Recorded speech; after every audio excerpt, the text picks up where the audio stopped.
Shop பேர் வந்து rainbow makers computerised embroidery work.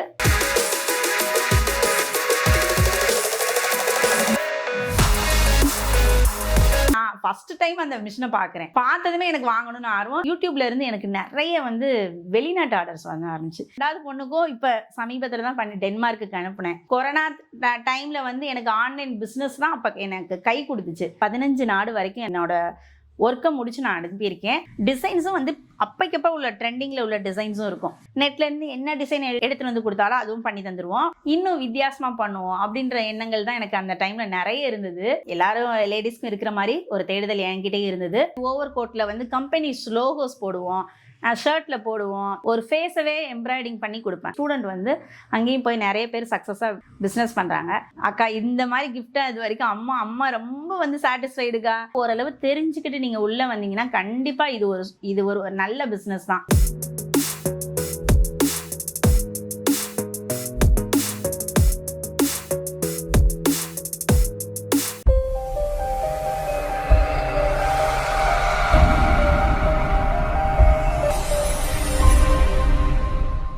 எல்லாருக்கும் வணக்கம். என்னோட பேரு சசிகலா கண்ணன். ஷாப் பேர் வந்து rainbow makers computerised embroidery work. ஒரு பொண்ணு ஒரு பையன், இப்படிதான் என்னோட குடும்பம் போயிட்டு இருந்துச்சு. 36 வருஷமா எனக்கு அந்த மாதிரி தான் ரொட்டீனாக போயிட்டு இருந்தது. எனக்கான தேடுதல், பொருளாதார தேடுதல், நம்மளும் ஏதாவது பண்ணுவோம், எல்லாரும் லேடிஸ்க்கும் இருக்கிற மாதிரி ஒரு தேடுதல் என்கிட்டே இருந்தது. அப்படி தேடின விஷயத்துல தான் இந்த கம்ப்யூட்டர் எம்ப்ராய்டரி வந்துச்சு. நான் ஸ்டார்டிங்கில் பார்த்த அந்த மிஷின் வந்து எனக்கு வந்து இந்த பிஸ்னஸ் பண்ணணும்னு ஒரு ஆர்வத்தை தூண்டுச்சு. ஆர்வத்தை தூண்டினதோடு இல்லாமல் ஒரு சின்ன சின்ன சவால்களோடு தான் அந்த மிஷினை வாங்கினேன். மிஷினை வாங்கி என்னோடய ஜேர்னி வந்து அந்த இதில் வந்து ஒரு 1.5 வருஷமாக அந்த ஒரு சின்ன மிஷினை வச்சு என்னை வீட்டில் வச்சு நான் அந்த பிஸ்னஸ் பண்ணிகிட்டே இருந்தேன். புதுசாக கஸ்டமரை வந்து எல்லா பிஸ்னஸ்குள்ளேயும் போகும்போது ஒரு சின்ன சின்ன தடைகள் இருக்கும்ல, அந்த மாதிரி தடைகள் தான் இருந்துச்சு. கஸ்டமர் பிடிக்கிறது, விஷயங்களை கற்றுக்கிறதுல இருக்கும், வீட்டை சமாளிக்கிறதா இருக்கட்டும், டைம் மேனேஜ்மெண்ட்டு, இது எல்லாமே எனக்கு கொஞ்சம் சின்ன சின்ன சவாலாக தான் இருந்துச்சு. கொஞ்ச நாள் கழிச்சு அந்த சவாலை எப்படி சமாளிக்கிறது அப்படின்ற ஒரு மைண்ட் செட்டுக்கு வந்தாச்சு. இப்படியே போயிட்டு இருந்துச்சு. எனக்கு ஆர்டர்ஸ் வர ஆரம்பிச்சிச்சு. என்னோட பிஸ்னஸ் என்னென்னா எம்ப்ராய்டரி, கம்ப்யூட்டர் எம்ப்ராய்டரி. மேனுவலாக வந்து நார்மலாக நம்ம மேனுவலில் பார்த்துருப்போம். இது கம்ப்யூட்டர் எம்ப்ராய்டரினால கொஞ்சம் காஸ்ட் வைஸ் அதை மேனுவல் எம்ப்ராய்டரி விட இது கொஞ்சம் கூட இருந்துச்சு. இதை நான் டெய்லருக்கு எக்ஸ்பிளைன் பண்ணும்போது கொஞ்சம் சவாலாக தான் இருந்துச்சு. அதுக்கப்புறம் எனக்கு நிறைய வந்து என்னோட ஆர்டர்ஸை வந்து ஆன்லைனில் போட ஆரம்பித்தேன். ஆன்லைனில் போனால் ஃபஸ்ட் வந்து ஃபேஸ்புக்கில் மார்க்கெட் பிளேஸில் போட்டேன். அதுக்கப்புறம் அப்படியே அதுலேருந்து ஆர்டர்ஸ் 1-2 ஆர்டர்ஸ் வர ஆரம்பிச்சிச்சு. இந்த மிஷின் வாங்கின டைமில் கரெக்டாக கொரோனா வந்துச்சு.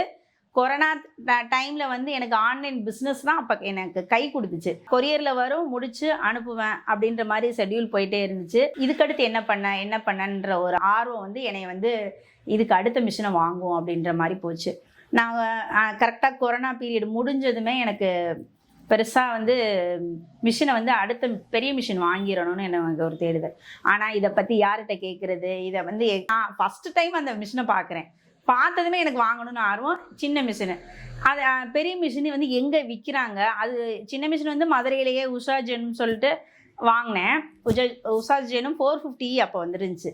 நான் வாங்கும்போது அப்போவே அந்த மிஷினோட காஸ்ட் வந்து 1 lakh கிட்ட இருந்தது. இப்படி போயிட்டு இருக்கும்போது எனக்கு பெரிய மிஷின் வாங்கும்போது அது எங்கே வாங்குறது, யார்கிட்ட வாங்குறது அப்படின்றது தயக்கம்லாம் எனக்கு நிறைய இருந்துச்சு. என்னோடய ஃப்ரெண்டு ஒருத்தவங்க எனக்கு அது கைட் பண்ணாங்க. இது நல்லாயிருக்கும், நெட்டில் சர்ச் பண்ணி சொன்னாங்க. எனக்கும் சரி அந்த மிஷினையும் வாங்கிட்டேன். அந்த மிஷினை வாங்கினதுக்கப்புறம் தான் இது வரைக்கும் வீட்டிலையே இருந்து நான் பிஸ்னஸ் பண்ணிகிட்டு இருந்தேன். பிஸ்னஸ்னால் எனக்கு வீட்டில் வந்து கொடுப்பாங்க, நான் பண்ணி கொடுப்பேன். ஆனால் எனக்கு அந்த என்னோட தெருவில் இருக்கவங்களுக்கு கூட தெரியாது நான் இந்த ஒர்க்கு பண்ணுறேன்றது. ஏன்னா வீட்டில் வச்சு பண்ணுறேன், வந்து கொடுத்துருவாங்க. போர்டு போட முடியாது, வீட்டில் இருக்கனால போர்டு அது பண்ண முடியாது, அப்படியெல்லாம் இருந்தது. இப்படி இருந்துட்டு இருக்கும்போது கடை வச்சாதான் நான் என்னோடய பிஸ்னஸ் அடுத்த லெவலுக்கு கொண்டு போக முடியுன்ற ஒரு சிச்சுவேஷன் இருந்தது.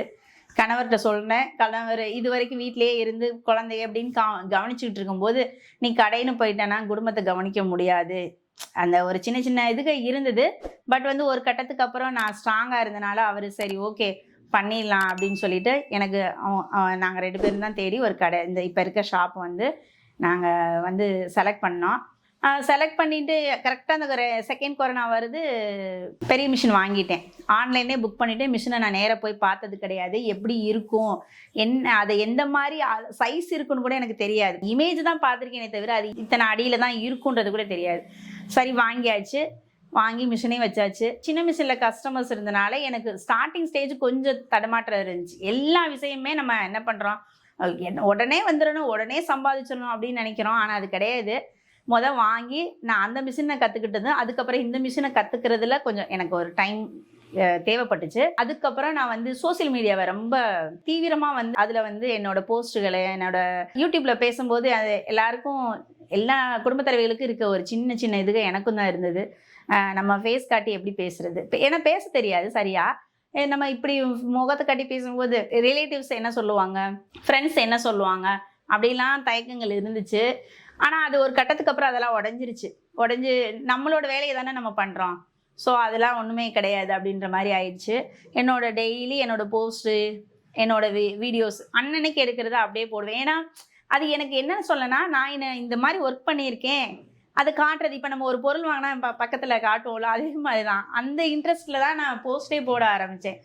அதில் பார்த்துட்டு எனக்கு நிறைய பேர் லைக் போட்டாங்க, கமெண்ட் பண்ணுவாங்க, நல்லா இருக்குன்னு சொல்லுவாங்க. அப்படின்னும் போது எனக்கு ரொம்ப ஆர்வம். இன்ஸ்டாகிராமில் போஸ்ட் போடும்போது நிறைய கமெண்ட் வரும்போது எனக்கு இப்போ இவங்களுக்கு இன்னும் அதிகமாக பண்ணுவோம், இன்னும் வித்தியாசமாக பண்ணுவோம் அப்படின்ற எண்ணங்கள் தான் எனக்கு அந்த டைமில் நிறைய இருந்தது. அதை நோக்கி தான் என்னோடய பயணங்கள் இருந்துச்சு. ஆனால் ஒரு கட்டத்துக்கு அப்புறம் வந்து ஆர்டர்ஸ் எனக்கு நிறைய வர ஆரம்பிச்சிருச்சு. இந்த சோசியல் மீடியாவை பயன்படுத்தினதுக்கப்புறம் எனக்கு உள்ளூர்லேருந்து வெளியூர் வரைக்கும், நான் தமிழ்நாடு வரைக்கும் நான் அதுக்கு முன்னாடி பண்ணிக்கிட்டு இருந்தேன். யூடியூப்புக்குள்ளே நுழைஞ்சேன். யூடியூப்ல இருந்து எனக்கு நிறைய வந்து வெளிநாட்டு ஆர்டர்ஸ் வாங்க ஆரம்பிச்சு. இது வரைக்கும் நான் வந்து 15 நாடு வரைக்கும் என்னோட ஒர்க்கை முடிச்சு நான் அனுப்பியிருக்கேன். அங்கே இருக்க கஸ்டமர்ஸ்க்கு நான் இங்கே கல்யாண ஆர்டர்ஸே முடிச்சு கொடுத்துருக்கேன். உண்மையிலே அதெல்லாம் வந்து எனக்கு ஒரு என்ன சொல்ல, கடவுளோட இதுன்னு தான் சொல்ல முடியும் என்னால். ஏன்னா அவங்க யாருன்னு எனக்கு முன்ன பின்ன தெரியாது. ஆனால் அவங்க அதை என்னை நம்பி என்னை அனுப்பி அவங்களோட பொண்ணுக்கும் பண்ணி கொடுத்தேன். கரெக்டாக 2வது பொண்ணுக்கும் இப்போ சமீபத்தில் தான் பண்ணி டென்மார்க்குக்கு அனுப்புனேன். எனக்கு உண்மையிலே பணத்தை தாண்டி அதெல்லாம் ரொம்ப சாட்டிஸ்ஃபைடாக இருந்தது அந்த விஷயங்கள்.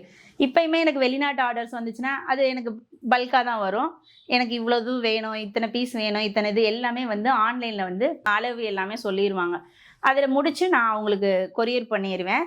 ஸோ இப்படி தான் என்னோட ஜேர்னி இருந்துச்சு. எம்ப்ராய்டிங் சொல்கிறது வந்து வெறும் ப்ளவுஸ் மட்டும் கிடையாது. கிட்ட எம்ப்ராய்டிங்கில் வந்து கஸ்டமைஸும் இருக்குது. கஸ்டமைஸ்னால் அவங்களோட சாரீஸு அளவு ப்ளவுஸ் வச்சு அவங்களோட சாரீ உள்ள என்னென்ன கலர் வருதோ அது மட்டும் வச்சு பண்ணுற விஷயங்கள் ஒன்று இருக்குது. நெட்லேருந்து என்ன டிசைன் எடுத்துகிட்டு வந்து கொடுத்தாலும் அதுவும் பண்ணி தந்துடுவோம். அது ஒரு ஐட்டம் போயிட்டுருக்கோம். ரெடிமேட் சேல்னு சொல்லி தனியாகவே போடுவேன். அது வந்து மந்த்லி ஒன்ஸ் அந்த மாதிரி போடுவேன். அந்த ஃபெஸ்டிவல் டைம் பார்த்து போடுவேன். அதில் வந்து கலர்ஸ் வந்து காமன் கலர்ஸ் எல்லாமே இருக்கும். டிசைன்ஸும் வந்து அப்பைக்கப்போ உள்ள ட்ரெண்டிங்கில் உள்ள டிசைன்ஸும் இருக்கும். அதை வாங்கி ஹை டிசைன்ஸ்னால் பல்லக்கு அந்த மாதிரி ராதே கிருஷ்ணா அந்த மாதிரி டிசைன்ஸ் இருக்கும். அந்த டிசைன்ஸ் எல்லாமே வந்து பட்ஜெட் ரொம்ப கம்மியாக, கஸ்டமைஸ் ப்ளவுஸை காட்டிலும் ரெடிமேட் சேல் ப்ளவுஸு ரொம்ப கம்மியாக இருக்கும். பட்ஜெட் படி பார்த்து வாங்கிக்கலாம். 2வது வந்து அதை தாண்டி என்னோட இது வந்து லோகோ பண்ணுவேன். ஃபோட்டோ எம்ப்ராய்டிங்னா ஒரு ஃபேஸவே எம்ப்ராய்டிங் பண்ணி கொடுப்பேன். இப்போ அது எப்படின்னா 60வது கல்யாணம் இருக்கும், இல்லை வந்து ஸ்பெஷலாக அவங்க அம்மா அப்பாவுக்கு கிஃப்ட் பண்ணுறதா இருக்கட்டும். ஒரு ஆர்டர் அப்படி தான் வந்தது பெங்களூர்லேருந்து. அவங்க என்னோட கஸ்டமர்ஸ் தான் ஃபோன் பண்ணாங்க, அக்கா எனக்கு வந்து அம்மா அப்பாவுக்கு 30th வெட்டிங் ஆனிவர்சரிக்கா, அவங்க ஃபோட்டோ அனுப்புகிறேன், எனக்கு எம்ப்ராய்டிங் பண்ணி கொடுத்துருங்க. இது அவங்களுக்கே தெரியாது, எனக்கு சர்ப்ரைஸாக இந்த டேட்டுக்கு எனக்கு வர மாதிரி எனக்கு பண்ணி கொடுத்துருங்கன்னு சொன்னாங்க. எனக்கு அந்த டைம் எனக்கு வந்து 10 days கொடுத்துருந்தாங்க. ஏன்னா ஃபோட்டோ எம்ப்ராய்டிங் கண்டிப்பாக எனக்கு 5 days தான் ஆகும். அதாவது 5 daysன்றது வந்து டிசைனிங் பண்ணி நான் முடிச்சு கொடுக்க கண்டிப்பாக 5 daysலேருந்து கண்டிப்பாக ஒரு 10 days ஆகும் கம்பல்சரி. ஸோ அதனால எனக்கு அந்த பொண்ணு முன்னாடியே கொடுத்துட்டாங்க. நான் அதெல்லாம் டிசைன் அவங்க அம்மா அப்பா ஃபோட்டோவை எடுத்து அதே மாதிரியே டிசைனிங்லாம் பண்ணி அவங்ககிட்ட அப்ரோச் பண்ணி ஃப்ரேம் பண்ணிவிட்டு அவங்க வீட்டுக்கே சர்ப்ரைஸாக அனுப்புனேன். அந்த பொண்ணு எனக்கு அடுத்த நாள் கூப்பிட்டு எனக்கு வந்து அவ்வளோ தூரம் ஒரு இது பண்ணி எனக்கு சொன்னாங்க, அக்கா இந்த மாதிரி கிஃப்டை இது வரைக்கும் அம்மா ரொம்ப வந்து சாட்டிஸ்ஃபைடுக்கா, அதாவது எதிர்பார்க்காம இந்த இது கொடுக்கவும் அவங்களே ஒரு நிமிஷம் இதாகிட்டாங்க, எனக்கு ரொம்ப தேங்க்ஸ்க்கா அப்படின்னு சொல்லி ஒரு பெரிய லென்த்தியாக ஒரு கான்வர்சேஷன் பண்ணாங்க. உண்மையிலே அந்த மாதிரியும் பண்ணி கொடுப்போம். அதே மாதிரி அம்மா குழந்தைய வச்சுட்டு இருக்க மாதிரி சாமி படம்னா நம்ம திருப்பதி வெங்கடாஜலபதி வந்து பெரும்பாலும் வந்து சின்ன சைஸில் பண்ணியிருக்கோம். ஆனால் என்னோட ஷாப்பில் இருக்கிற அந்த சைஸ் வந்து ரொம்ப பெருசு. இது வந்து யூஎஸ்லேருந்து எனக்கு ஒரு ஆர்டர் கேட்டிருந்தாங்க. அவங்களுக்காக ஸ்பெஷலாக அந்த டிசைன் பண்ணோம். கிட்டத்தட்ட டிசைனோட லென்த்தே வந்து 13 inch 17 inch அந்த சைஸில் இருந்துச்சு. பெரிய ஃப்ரேமாக இருக்கும்.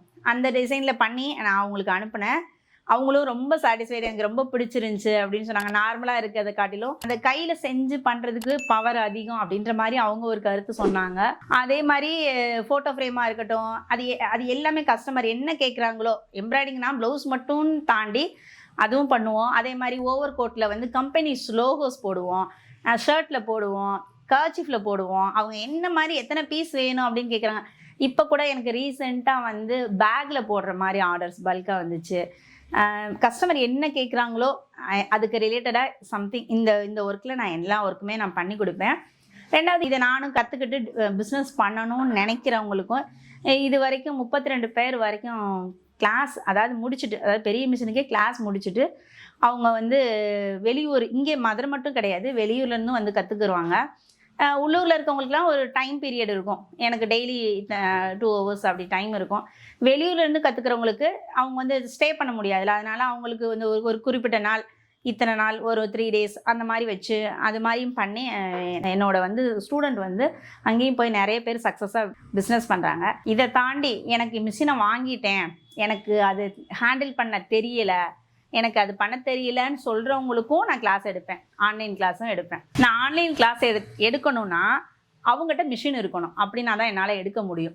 ஏன்னா நிறைய பேர் எனக்கு ஃபோனில் கேட்டு, நான் வெளியூரில் இருக்கேன், எனக்கு ஆன்லைன் கிளாஸ் எடுங்கன்னா, நான் ஆன்லைன் கிளாஸ் சும்மா எடுத்து அவங்களுக்கு யூஸ் கிடையாது. உங்கள்கிட்ட மிஷின் இருக்கணும், நான் சொல்ல நீங்கள் செய்யணும்.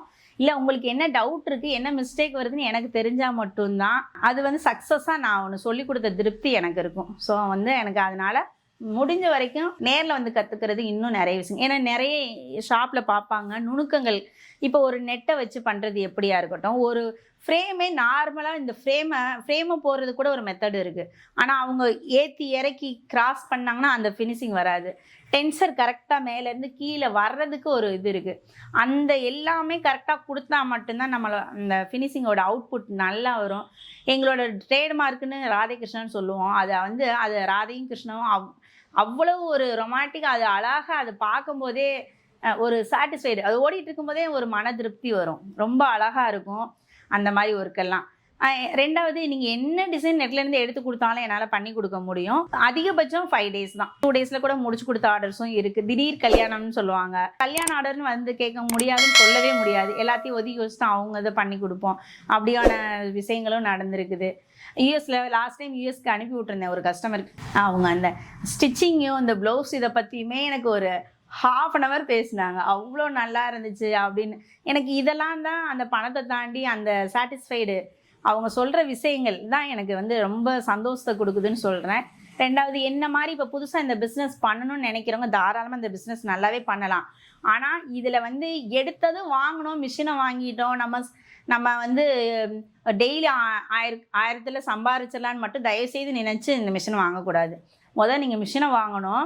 நிறைய மிஷினை பற்றின புரிதல்கள் உங்களுக்கு நிறைய வேணும். அதாவது மிஷினை ஹேண்டில் பண்ணுறதுலேருந்து, சாஃப்ட்வேர் ஹேண்டில் பண்ணுறதுலேருந்து, இது எல்லாமே ஓரளவு தெரிஞ்சுக்கிட்டு நீங்கள் உள்ளே வந்தீங்கன்னா கண்டிப்பாக இது ஒரு நல்ல பிஸ்னஸ் தான். அதே மாதிரி கஸ்டமர் வந்து புதுசாக, இப்போ நான் ஸ்டார்டிங்கில் வரும்போது எனக்கு கஸ்டமர் 0 தான். என்னோட இன்ட்ரெஸ்ட்டு, மற்றபடி என்னோட அப்ரோச் இதுக்கு தான் என்னை அடுத்தடுத்த லெவல் கொண்டு போச்சு. நீங்கள் என்கிட்ட கொஸ்டின் கேட்பாங்க, நிறைய வந்து மிஷினை பற்றின டீட்டெயில்ஸ் கேட்பாங்க, என்ன மிஷின் வாங்கலாம் அப்படின்லாம் கேட்பாங்க. அப்படின்னும் போது என்ன மிஷின் வாங்கலாம், எவ்வளோக்குள்ளே வாங்கலாம், ஒரு நாளைக்கு எவ்வளோ சம்பாதிக்கலாம், எனக்கு இந்த கேள்வி மட்டும் கேட்காதீங்கன்னு சொல்லுவேன். கண்டிப்பாக சம்பாதிக்கலாம். ஆனால் சம்பாதிக்கலாம்னா எப்போ நீங்கள் தெளிவாக ஆகி நீங்கள் ஒரு முழுமையாக அந்த ஒர்க்கை நீங்கள் முடிக்கும்போது தான் நீங்கள் அந்த அமௌண்ட்டு நீங்கள் எதிர்பார்த்த அமௌண்ட் வரும். ஒரு நாள் வாங்கிட்டு எனக்கு மறுநாளே நான் அது பண்ணி அடுத்த நாளே நான் நிறைய அமௌண்ட் வாங்குவேன்னா கண்டிப்பாக இந்த பிஸ்னஸ் அந்த மாதிரி பிஸ்னஸ் கிடையாது. முதல்ல நீங்கள் நிறைய தெரிஞ்சுக்கிறணும், கற்றுக்கிறணும், அதுக்கப்புறம் அதை இம்ப்ளிமெண்ட் பண்ணணும். அதுக்கப்புறம் கஸ்டமர் அப்ரோச் இருக்குது, அதுக்கடுத்து மார்க்கெட்டிங்னு ஒன்று இருக்குது. இதெல்லாம் தாண்டி வரும்போது தான் நீங்கள் நினச்ச இலக்கை அடைய முடியும்னு சொல்லிக்கிறேன். நீங்கள் வந்து எந்த ஊரில், அதாவது வெளியூரில் இருந்தாலும் பரவாயில்ல, கஸ்டமைஸ் ஆர்டர் நீங்கள் கொடுக்கும்போது எனக்கு வந்து ஒரு சாரீ அளவு ப்ளவுஸ் மட்டும் கொடுத்தா போதும். என்ன டிசைன்னாலும் நெட்லேருந்து என்ன டிசைன் எடுத்தாலும் மினிமம் நீங்கள் என்ன டேட்டுக்குள்ளே சொல்கிறீங்களோ அந்த டேட்டுக்குள்ளே முடிச்சு அனுப்பிடுவோம். அது ஒன்று. எனக்கு அது இல்லை, நான் வந்து ரெடிமேட் சேல் ப்ளவுஸை வாங்கி நான் ரீசேல் பண்ணுறேன், அது வந்து நீங்கள் அதில் ஒரு ப்ராஃபிட் வச்சு நீங்கள் விற்றுக்கலாம். ஏன்னா எல்லாமே வந்து ஹெவி ஒர்க் இருக்கும், ரேட்டு கம்மியாக இருக்கும். நான் இதை ஒரு பிஸ்னஸாக பண்ணுறேன், என்னால் அவ்வளோ பெரிய மிஷின் வாங்கி என்னால் பண்ண முடியாது அப்படின்னு நினைக்கிறவங்க எனக்கு அந்த மாதிரி ஒர்க்கும் பண்ணிக்கலாம். இல்லை நான் உங்கள்கிட்ட கிளாஸ் கற்றுக்கிட்டு இந்த பிஸ்னஸை பண்ணுறேன் அப்படின்றவங்களும் என்னை காண்டாக்ட் பண்ணலாம். 2வது எனக்கு நான் வெளியூரில் இருக்கேன், எனக்கு என்ன மிஷின் வாங்கணும்னு தெரில, என்ன பட்ஜெட்குள்ளே என்ன மாதிரி அதோட ஃபியூச்சர்ஸ்லாம் இருக்குன்னு தெரியல அப்படின்றவங்களும் என்னை காண்டாக்ட் பண்ணலாம். இல்லை நான் மிஷின் ஆல்ரெடி வாங்கிட்டேன், எனக்கு அதை ஹேண்டில் பண்ண தெரியல அப்படின்றவங்களும் எனக்கு ஆன்லைன் கிளாஸ்க்கு அப்ரோச் பண்ணலாம். இல்லை நான் இந்த பிஸ்னஸில் தான் இருக்கேன், எனக்கு டிசைன்ஸ் தேவைப்படுது அப்படின்றவங்களும் என்னை காண்டாக்ட் பண்ணலாம். ஸோ நீங்கள் இது ரிலேட்டடாக நீங்கள் என்ன ஒர்க்குக்கு வேணாலும் என்னை காண்டாக்ட் பண்ணலாம். கீழே என்னோட நம்பர் இருக்குது, என்னோட சேனலும் இருக்குது. இதை பற்றி அதாவது என்னோட ஒர்க்கை பற்றி நீங்கள் நிறைய பார்க்கணுன்னா என்னோட சேனலும் ரெயின்போ மேக்கர்ஸ் மதுரைன்னு நீங்கள் போட்டிங்கனாலே என்னோட சேனலோட லிங்க்கும் வரும். ஸோ நீங்கள் அதில் பார்த்து நிறைய டிசைன்ஸையும் நீங்கள் தெரிஞ்சுக்கலாம். அதாவது எம்ப்ராய்டிங்னா ப்ளவுஸ் மட்டும் கிடையாது, அதை தாண்டி இப்போ அட்வான்ஸில் ஃபேஸ் எம்ப்ராய்டிங் வரைக்கும் நான் அட்வான்ஸாக பண்ணலாம். ஸோ எல்லாமே உங்களோட சாய்ஸ் மட்டும்தான். இப்போ நம்ம யூடியூப்லேயே பார்த்துட்டே இருக்காமா, அதை பற்றின தேடுதல் இருக்கணும், அதை பற்றின லேர்னிங் இருக்கணும், அதுக்கப்புறம் அதை கற்றுக்கிறணும், அதுக்கப்புறம் அதை இம்ப்ளிமெண்ட் பண்ணணும். ஸோ அப்போ தான் நம்ம நினச்ச இலக்கை அடைய முடியும். ஸோ எல்லாருமே ஒரு பிஸ்னஸ் பண்ணுங்கள், தொழில் முனைவோர் ஆகணும். இந்த வீடியோவை பொறுமையாக பார்த்த அனைவருக்கும் மிக்க நன்றி. வணக்கம்.